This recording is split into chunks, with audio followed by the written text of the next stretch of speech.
Welcome back to the channel, everybody, and today it's my number 14 team in my 2023 NFL Deep Dive Series. It's the San Diego Chargers, LA Chargers. Damn it. Restart. I'm not restarting it. LA Chargers, they'll always be San Diego to me. The LA Chargers. Last year, was super high on them. Make sure to hit the like, comment, subscribe. This intro's a disaster. Like and subscribe to the channel if you haven't already. Helps out the algorithms. Comment helps out the algorithms. Let's boost this channel up. Thank you. The Chargers were a team I was super high on last year. I was super high on them. I had them going to the Super Bowl, representing the AFC. I thought they were going to go on a hell of a run. I thought that Brandon Staley would be Coach of the Year. I thought Austin Eckler was primed to be the Offensive Player of the Year. Oh, God, I was stupid. Anyway, what you don't know, and unfortunately the things with the Chargers is that the way that they are run, they got a lot of talent. They just made Justin Herbert the highest paid player in NFL history, at least as of this recording. Joe Burrow's contract has yet to be signed. That should probably happen sometime really soon anyway, so this will all probably be null and void by the time you see this. They got great talent on defense. They've actually drafted pretty well. Some underperformances, but enough that you can be optimistic. It's just you don't know what you don't know, and they think that they know because they do that stupid analytics stuff that has definitely had a net negative effect on them. Certainly has cost them games last year. Certainly will probably cost them games again this year, which is why it's really difficult for me to put them any higher than this, even though on a pure talent level, they are so great. They got a really good quarterback. They got a really good running back who probably in his last year, but they've drafted other running backs. We'll get to those guys. They got a good wide receiver group that they continually add to with Quentin Johnston, who's probably the best wide receiver in this draft. The tight end room's a little weak, but they have a variety of different guys who some guys do the same thing, so they can mix and match guys, play the hot hand.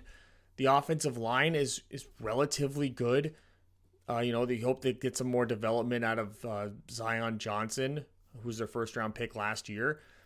The defense on the edges, quite good. They added to the linebacker group, which is a huge weakness for them, by adding Eric Kendricks, one of the best linebackers in the NFL. They have a pretty decent secondary with some really good depth pieces there. Derwin James, of course, you hope that he can keep it going, get back to that top form that we love to see him at. The really only weakness is the interior defensive line, which is still a little weak, and we'll get to that as well, which could be something that's going to drastically cost them games. The terrible run defense is going to be, I think, an issue for this team. But overall, they got so much talent, but they have this new age crap. And we'll start with the coaching staff. We'll get to the coaching staff grades because so much of what I was just about to say would apply. I don't want to repeat myself all too much when we get to the coaching staff. So let's get to the coaching staff, and I will go on the rant that I want to go on about how much I hate this freaking stupid analytics crap. All right, let's talk about this coaching staff. They're my 24th staff. Brandon Staley. This analytics stuff it was super cool and hip and awesome and innovative before it was actually put into full practice during a game and during a season. I'm not talking about how the Eagles will go for it on 4th and 1 and do a quarterback sneak. I'm not talking about that. I'm talking about 4th and 4 from your own 25-yard line in the middle of the third quarter in a close game. Going for it, missing, and then you put your defense in absolute shambles because of it. And then you use analytics to then call the plays for your defense and you get scored on. It's just, it's so annoying. It's the most annoying coaching style that's come out lately. And I'm not so sure that even with this type of performance where they're in the top half of the league, that Brandon Staley's job is even remotely safe. Personally, if you saw some of my season preview videos, which are on this channel, I wanted the Chargers to go after and get Sean Payton. I thought that would have been the best move for them. I think it's a double loss for them, the fact that he went to a team in the division, the Denver Broncos, who are ranked higher than them now because of that. You went from 20 places potentially. I don't know where I have Sean Payton exactly, but I know I have him somewhere in like top 6, top 5 probably. I have to go back and look at my list to know for sure the ranking, but you would have gone to that, which would have elevated everyone around you. Could you imagine what Justin Herbert would be able to do with Sean Payton? Could you imagine what he would do with a guy like Keenan Allen, who's basically another version of like Michael Thomas, like a bigger guy who can play in the slot? It's just, oh my God. Or a running back like Austin Eckler. Don't even get me started. But I guess they settled for Kellen Moore, the Cowboys offensive coordinator from last year, who left after, I guess, some philosophical issues with head coach Mike McCarthy, who's an offensive guy. He's sort of coming out of the Chargers to be the sole proprietor of the offense. So it'll be interesting to see what that looks like when he doesn't have the head coach being an offensive guy sort of talking in his ear the whole time. How that'll develop Justin Herbert. We saw Dak Prescott last year did not have a good season. This is probably the best wide receiver group that Kellen Moore has coached as an offensive coordinator, at least with Allen and Williams and Quentin Johnston. Even you throw in Jalen Guyton, who's coming back from injury, Joshua Palmer. Like there's some good pieces there for him to work with. He's got Austin Eckler, who I think is just a better version of Tony Pollard for the most part. So it'll be interesting to see how he can use that, because Tony Pollard had a lot of success the last couple of years. So Austin Eckler is basically going to take up all those snaps we saw Tony Pollard take. And then, of course, you got some of the depth running backs who's going to be the, quote, Ezekiel Elliott. It's kind of weird to make those comparisons, but you got to, for the context of Kellen Moore coming from Dallas, who's going to fill that role? Be Isaiah Spiller, be somebody else. So I think that this offense, again, he's going to be working with so much talent, and I think that's something that Kellen Moore has been privileged with for most of his, if not all of his coaching career, is he's had the chance to work with high levels of talent. He's never had to go to a team that, what's a good example of this? It would, like a team maybe like what we're seeing in Washington right now in terms of like not even that. They got some okay guys. They got Terry McLaurin and stuff. Trying to think of like a trash offense. Think of a trash offense just offhand.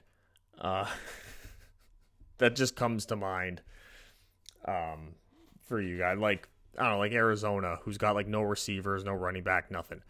Something like that. He's never had to be in that situation. And he won't be in that situation here at all. I think that he's getting a better quarterback than what he had before. I think he's getting overall more talent. The only thing I think that he's getting worse is the offensive line, and we'll get to that, but I don't think it's all that much worse. I think there's still some good talent on the offensive line that can develop into something really special, hopefully throughout the year for them. And then they got Derek Ainsley. Am I pronouncing that correctly? Derek Ainsley as the defensive coordinator. He's basically the right-hand man to Brandon Staley. So that it's really getting driven by Staley for the most part, and then he's sort of just the coordinator by name only. I think that you sort of see that a lot when, depending on what way the head coach sort of leans, the coordinator of that side of the ball generally doesn't have as much control and power. And I think that was something that appealed probably to Kellen Moore making the jump over, is that he basically is now the guy and doesn't have to worry about that stuff. And Ainsley is going to, I think, have an opportunity to, establish himself, learn some things, hopefully maybe steer away from the analytics, but I doubt it because it's Staley's team and it's annoying. And I can't stress enough how much I hate it and how much that cost my prediction last year and is frankly going to cost the Chargers this year, but I will not fall for it this year, hence why they're 14th and not I repeat, not a team I think is going to the Super Bowl this year, because I think this coaching staff will hold them back in that sense, as well as a few other things that now we'll get to with the player grades, but mostly this staff. So now let's talk about the quarterback, Justin Herbert, the highest paid player in NFL history up until this point of the filming of this video. He gets a grade of an 82. He's like that. He's a top 10 quarterback in the NFL. It'll be interesting to see how him and Kellen Moore sort of mix together. In terms of the depth, they drafted Max Duggan at TCU. They have Easton Stick, who's sort of like a meme on Instagram, but not really that great. I think Max Duggan was drafted specifically to be the backup quarterback. They really did a lot of drafting for the TCU team in general, and we'll talk about more of those players as we go along on that offense. But Justin Herbert, he sort of brings every sort of piece that you like out of a quarterback. He can throw the ball. He's got a really strong arm, great arm talent. He can move. He can run. He's like that modern quarterback. Big frame, athletic. He's not Josh Allen by any means, but he's certainly, I'd say, in the upper echelon of athletic quarterbacks. How much he uses that, it's been a little less and less every year since he's come into the league. And I expect it to be even less again this year. He's really become a more traditional drop back passer. And I think that with the receiving group that they have, and I think the offense they're going to be running this year with Kellen Moore, he's going to be able to be even more of that again. But he's got the talent to do it. And you want him to end up really being kind of like what happened with Aaron Rodgers in Green Bay, where Aaron Rodgers was a really athletic quarterback, would take off and run a lot. But then every year it would be less and less and less and less, where he became like a super productive, high-level pocket passing quarterback who, in a pinch, was athletic enough to make a big play. And I think that's what you're going to get out of Justin Herbert this season and in the seasons to come as he continues to develop. And now with this big money contract, it'll be interesting to see how they continue to surround him with talent, and it's really going to be determined by how well they draft. I think they've done a pretty good job the last couple of years as well. So we look at the running threats here. This is a turnaround, hand the ball off running threats. You got Austin Eckler, who I give an 83 to. Then you got Joshua Kelly, who's a more pure, just first, second down back. Pair him up with a guy like Isaiah Spiller as well, who's sort of the same thing. Justin Herbert, he only gets a grade of 60 as a rushing threat, and that's mostly because I just think of how he's going to use this threat as a rusher, and that's going to be what his contributions are going to be to the running game this year, which is not going to be a lot. If we were just going out based upon his pure athleticism, he'd probably score a lot higher than this, but based upon what we're going to be seeing from him, I think throughout the year in terms of a option quarterback, scrambling quarterback, I don't think it's going to be a really significant addition to the actual run game. I think we're going to see Austin Eckler as the featured guy for the most part, and then they're going to mix in the Joshua Kellys, the Larry Roundtrees, and the Isaiah Spiller, Xander Horvath, who's like a fullback basically. I think you could see him in the more jumbo sets. But then when we look at the receiving game, Austin Eckler comes in much better. He's become a really good first and second down running back in terms of like a traditional running back, but the real strength of his game is in the receiving game. I'd say it's really between him and Christian McCaffrey. I think are like 1 and 2 in terms of that ability. I think McCaffrey is like a level above, sort of stands on his own, but I think Eckler is really the front runner for that number 2 spot. And there's some good depth around him too, with Larry Roundtree as being a real option in the event that they do need to, spell him out or whatever it may be. Isaiah Spiller, you hope to develop him further in both aspects of his game. He was somebody who in last year's draft, at the beginning of the draft cycle, was looked at as like RB1, RB2, and then sort of just fell off the face of the planet a bit, so to speak, and ended up being a day 3 pick. I believe he was a day 3 pick by the Chargers to sort of be the backup. And he sort of served as like a number 2, number 3 quarterback, sort of compete with Joshua Kelly for that spot. But he'll out-rep Kelly because of his receiving ability. He's much better than Joshua Kelly in that aspect. But he's still not going to get, I don't think, reps over a guy like Larry Roundtree. I think in more of those, in like those third and short, third and medium situations, I think is where you'll see a guy like Isaiah Spiller because the threat of the run is still possible there. And I don't think Larry Roundtree, in terms of being a running threat, is that much of a big deal. And I don't think that's somebody that they want in those situations. So if it's not Austin Eckler on the field, I think we'll be more likely to see a guy like Isaiah Spiller, unless it's more of those third and long situations. Then they'll be like, that's the Larry Roundtree spot. Maybe a couple snaps a game. You'll find yourself in that situation where Austin Eckler wouldn't be on the field. But it really just does revolve around Austin Eckler and his ability. And it's a shame that this may be his final year there. And most likely his final year there. And we'll see how they go about replacing that. And are they going to underrepresent him throughout the season perhaps and try to get more playing time and development in live game action for a guy like Isaiah Spiller? I think that I don't know if that's likely, but I think it's something that we should watch for. Here are the wide receivers and the tight ends. We'll start with Keenan Allen there. He gets an 84 grade. It'll be interesting to see how he gets used in this offense. I think that with the other guys that he has, he is the slot option. And they got some big bodies out there. So that's a real advantage for a guy like Justin Herbert to be able to use his big arm. But he's got these big throwing windows now, like lots of the big catch radiuses he's got out there on the field. Keenan Allen just has to worry about staying healthy above everything else. Mike Williams brought back. He'll play on the outside. Then Quentin Johnston is there from TCU. He's like almost like a combination of Keenan Allen and Mike Williams. In terms of like being a little bit more athletic, but a big body guy with a big catch radius. You want to see him develop as a contested catch wide receiver. But overall, you see these three guys. This is going to be a really, really dangerous offense. Teams are going to have to be really deep at the cornerback position to be able to keep up with them on offense because these are matchup nightmares. They really are. Mike Williams is hard enough to cover as it is. Keenan Allen's already one of those like mismatch type of players, and then Quentin Johnston sort of is of the same ilk. But then they got another athletic tight end like Gerald Everett, who they can put on the field at the same time. So when you have these four guys out there on the field, you add in Austin Eckler, it's going to be really difficult for defensive coordinators to match up against these guys in the passing game. And even with some of the depth guys, Donald Parham, not all that much different than Gerald Everett, so he could be a real threat, big body guy.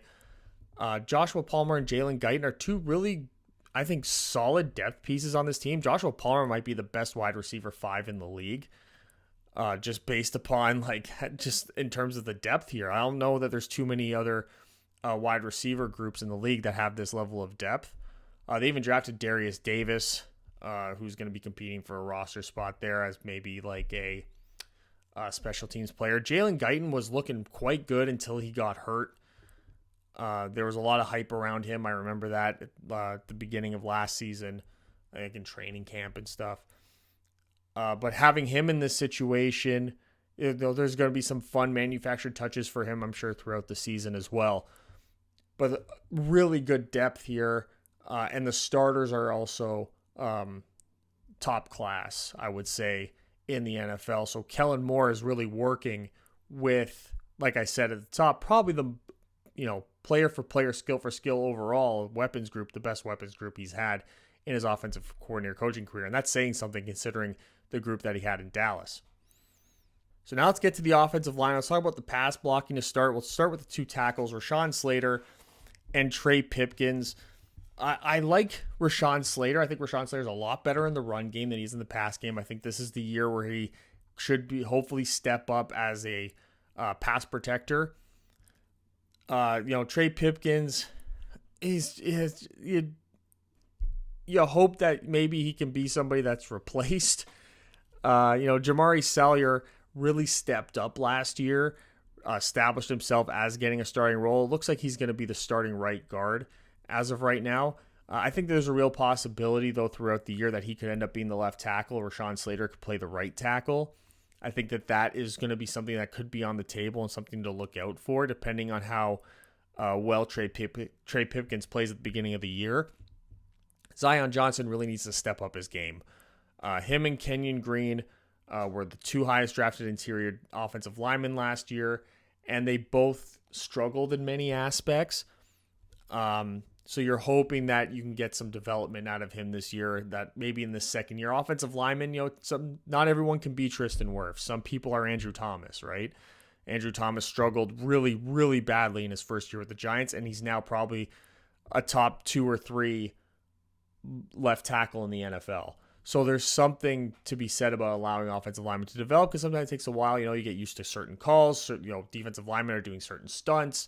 There's a whole lot you got to get used to and adjust to listening to calls. But they got one of the best centers in the NFL in Corey Linsley there to sort of guide the ship.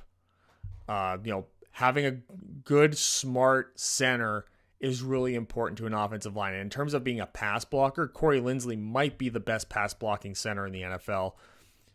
Even when you get to some of the depth here, you look at a guy like Will Clapp, who's a backup center. Could he end up getting some interior snaps at guard in the event they decide to move Salyer to one of the tackles and take Pipkins off the field? That could be something that they do. They also have Jordan McFadden, who they drafted, who I think could quietly find his way, maybe develop throughout the year. He's got, some Jamari Salyer qualities here, where he could possibly, find his way onto the field and actually be somebody who plays quite well, depending on how things work out. In the passing game, there's not a whole lot of depth in any other place, however. But I think Will Clapp, though, he opens up a lot of opportunities, could come in, probably play one of the guard spots, if that means taking Pipkins off the field and putting Salyer at one of the tackles instead. I think that the option's pretty good there, at least in the passing game. Now we look at the run game, and this is where the left side of the offensive line in particular does improve drastically, especially with Rashawn Slater, who's one of the better run-blocking left tackles. He's graded out very well last year. And then you got Zion Johnson, who was actually, decent as a run blocker last year as well. His real struggles came in the pass game. Corey Linsley takes a giant step back. Him and Rashawn Slater are sort of polar opposites in terms of their abilities in certain aspects of the game. Salyer takes a slight step down, but, I think that he's still, him taking the next step up, he can establish himself as one of the better offensive linemen in the NFL. And this is where Trey Pipkins also takes a giant step down. So this is where, you hope that a guy like Will Clapp, who's not good in the run game either, maybe find some sort of development in that sense if Pipkins does struggle. And then you can trust sort of putting him in there at guard. Or even a guy like Jordan McFadden, who is better in the passing game as well. Maybe you can develop him as a guy who could at least be better in run blocking than, say, Trey Pipkins. And then that puts Jordan McFadden in the starting lineup as the other tackle. I think that Trey Pipkins is really, to me, the only guy on this offensive line who's competing for a starting spot.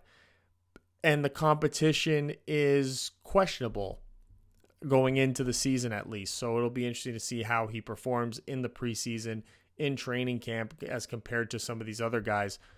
Brendan James, he's the same as you get in passing and run. He's just a low-end player.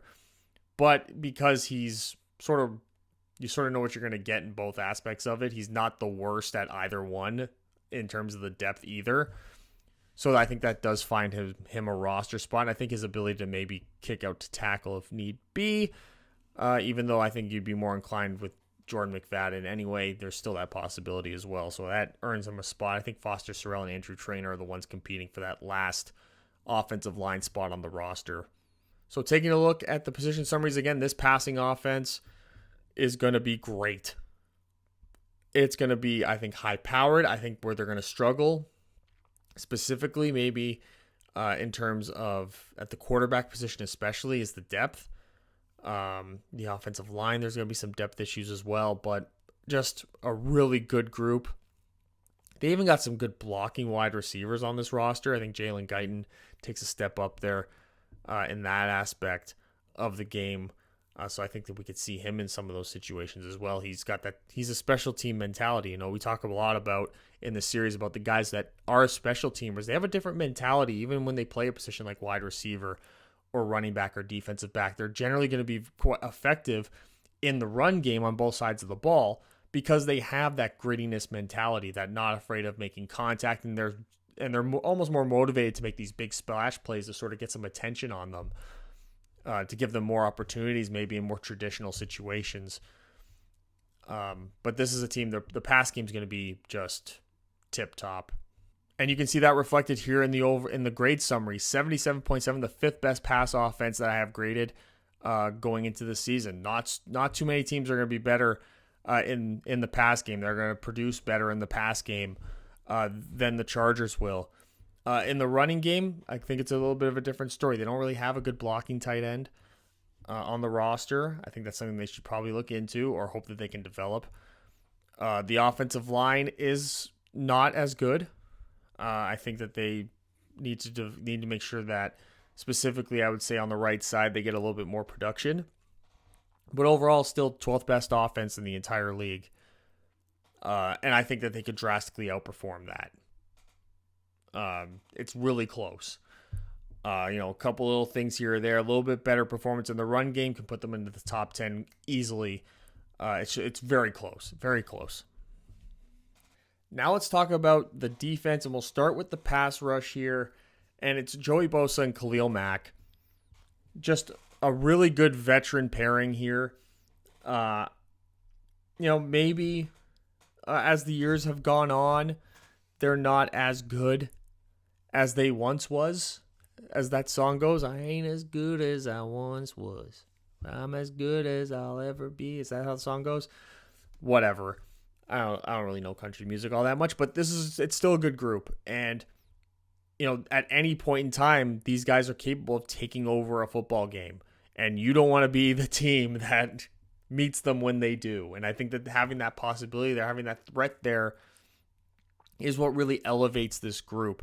The interior guys now, you got Morgan Fox, who's the best interior defensive line. He sort of became an interior defensive lineman in his years with the Rams, I believe it was.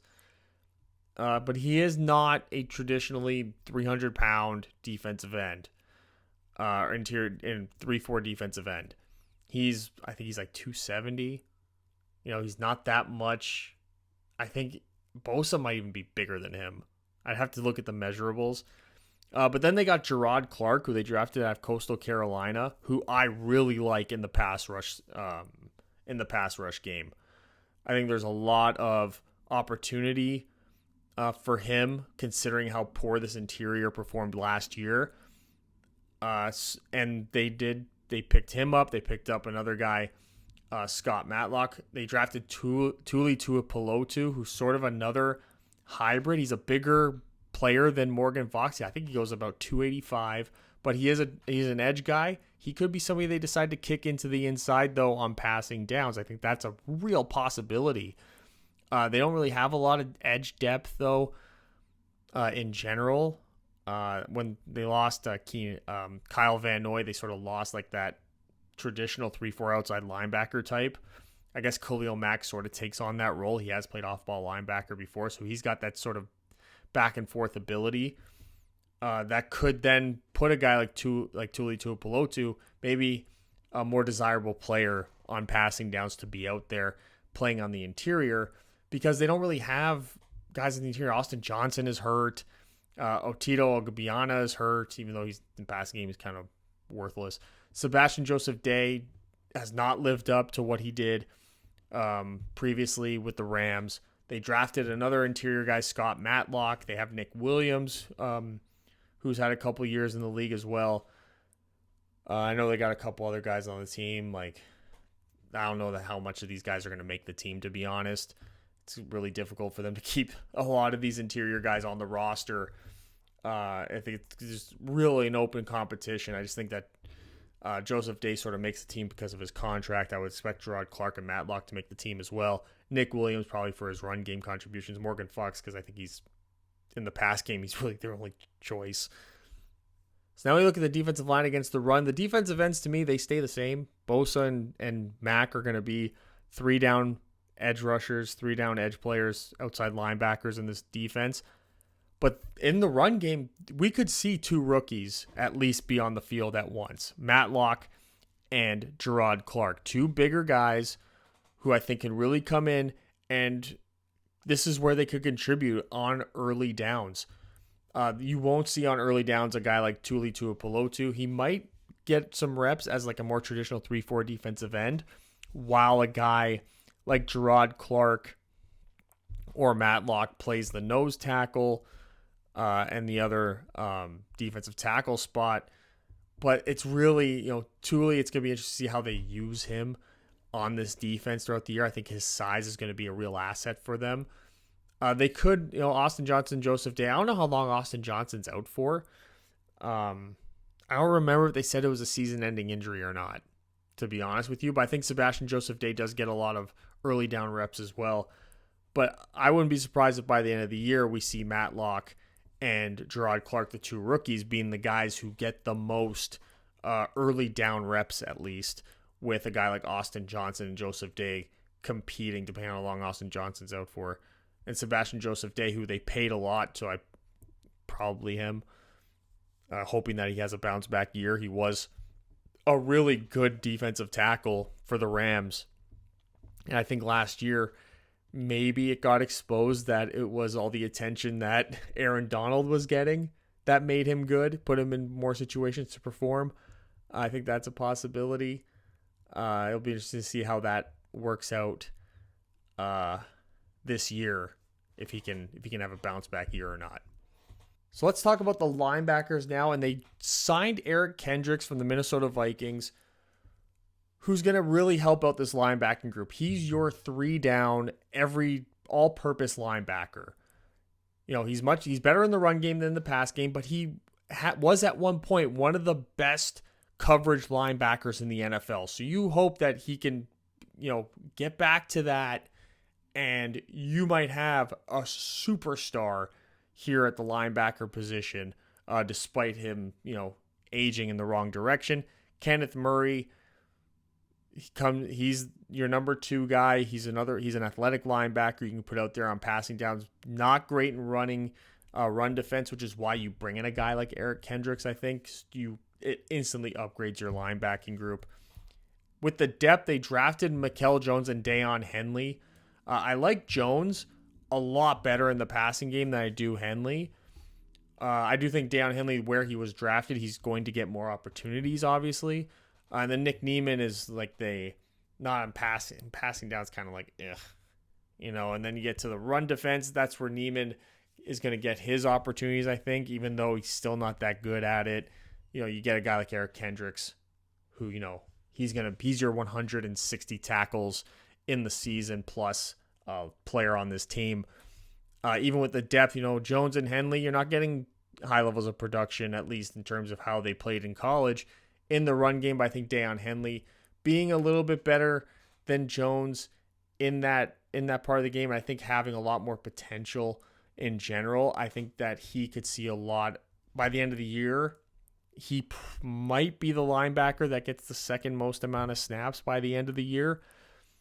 But I think he'll be worked into that while they have a guy like Niemann in the run game and Kenneth Murray for the pass game.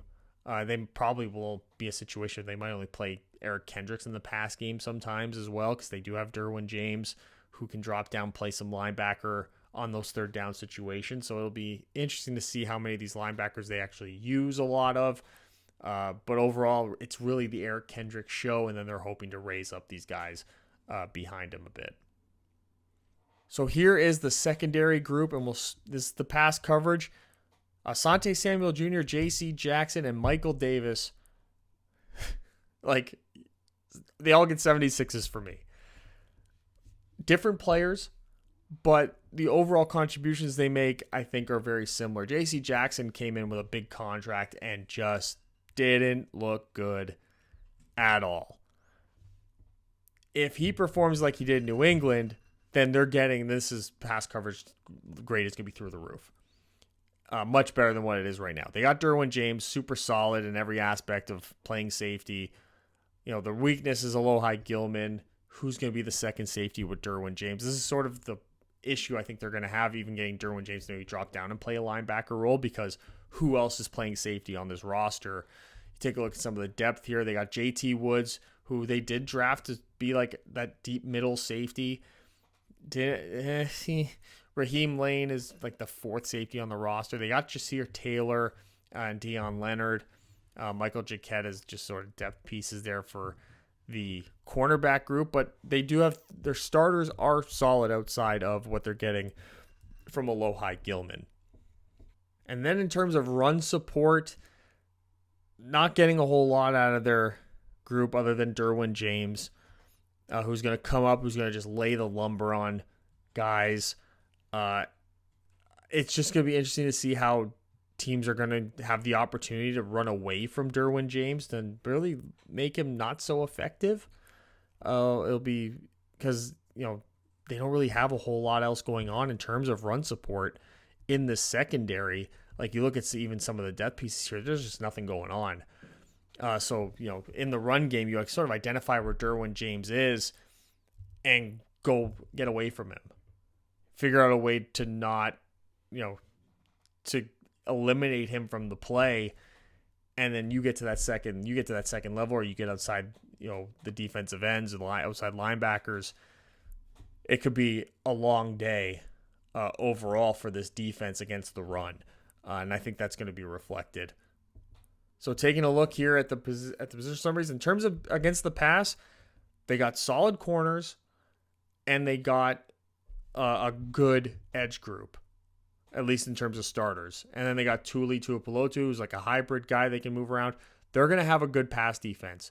Where they're going to struggle is in run defense. I don't think that they have a good run defense at all. They got they have to really step up the production from the interior guys, and they're going to have to get some linebacker play outside of Eric Kendricks. They're going to have to be really disciplined setting the edge with Bosa and Khalil Mack.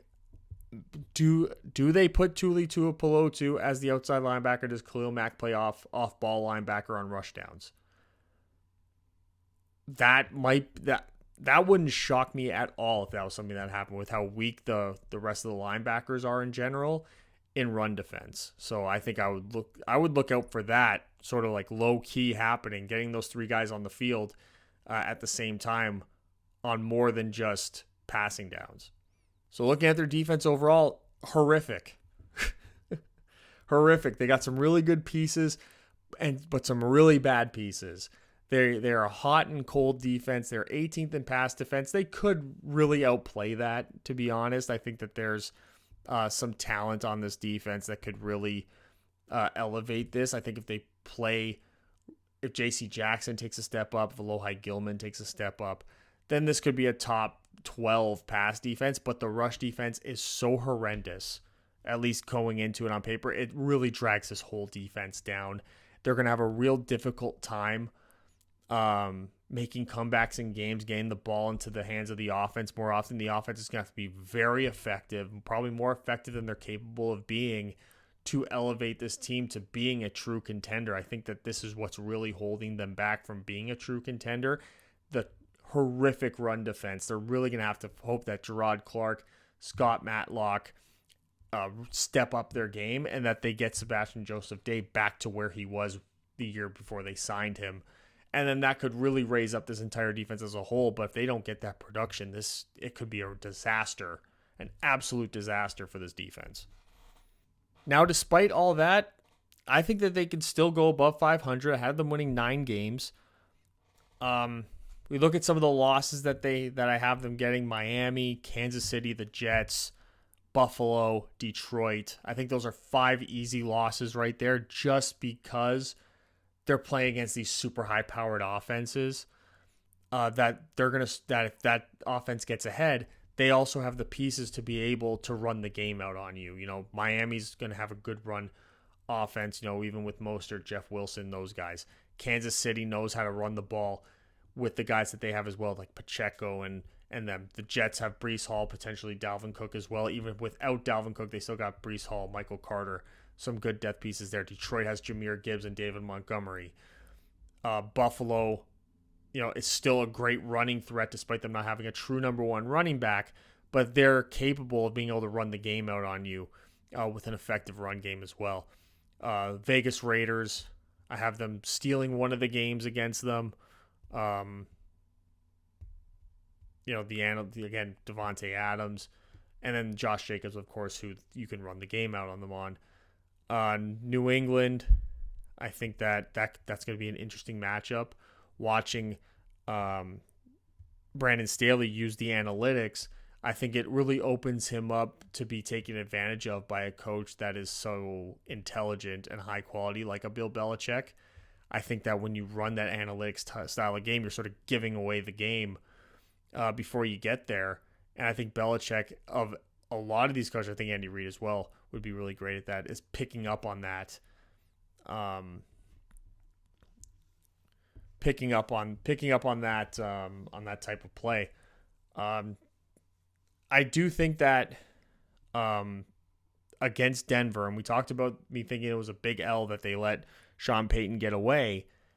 I do think that at the end of the day, the talent is going to win out in those matchups. I think the way that they match up against Denver, especially with Denver now losing Tim Patrick again and losing KJ Hamler, I think that in general, Patrick Surtain can only be so many places at once.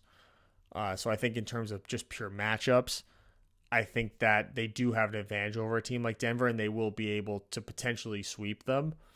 But I wouldn't be surprised if that was a series that they split and then they go 8-9, or maybe they split the series and they sweep the Raiders. I think that's a real possibility as well. I think they can steal a game against Dallas in the Kellen Moore revenge game in Los Angeles. I think they can beat Green Bay. I think they can steal a game against Baltimore as well. Even though Baltimore is a high-level running team, I think that their ability to play in the pass defense will allow them to maybe commit more in the run game. And I think they can match up well on the outside with the receivers. And then Derwin James versus Mark Andrews. So I think that, or Kendricks versus Mark Andrews. So despite Baltimore being probably the best running team in the NFL and them being the worst rush defense in the NFL, I think that their pass defense, against their pass offense against Baltimore's pass defense and their pass defense against Baltimore's pass offense could be a real difference maker in that game. I think that could be potentially a high scoring game that they might be able to pull off. Because I think that the way that they're going to be able to play against Baltimore, they'll actually be able to get out to a lead perhaps early in that game, I think, the way the playing styles are, which will then make Baltimore have to play to their weakness rather than to their strength, which will only help the Chargers out, especially late in the game. So it'll be interesting to see how they play against a team like Baltimore this season. So the quick summary of this team: 9-8, last place in the AFC West, 8th in the conference, speaks to how strong the AFC West is. 14th in the league, again, speaks to how strong the AFC West is. 24th coaching staff, 12th offense, with the 5th best passing offense, 29th defense, though, with the worst rush defense on paper. I think they can only go up in terms of rush defense, so hopefully as the year develops, they'll sort of find themselves and then be able to play down the stretch against a team like a Baltimore or a Green Bay, which I sort of predict. I think that by that time, hopefully they sort of come together, and I think they'll maybe be a top 25 rush defense, perhaps. And there you have it. Right there. My number 14 team in my 2023 NFL Deep Dive Series, the Los Angeles Chargers. Got it right this time. Not San Diego. They haven't been San Diego for like 10 years. I hope you enjoyed it. Hit the like button. Leave a comment in the comment section below what a disaster this is. And subscribe, please. I promise I'm much more put together in my other videos. And there's a 13 left, and then we'll do a awards prediction video and a mock draft before the start of the year. So all this stuff is happening before the first game of the season. There's a game tomorrow, the Hall of Fame game. Enjoy that, and I will see you guys with more videos later. Playlist and next video is right there. Thanks for watching. I'll see you next time.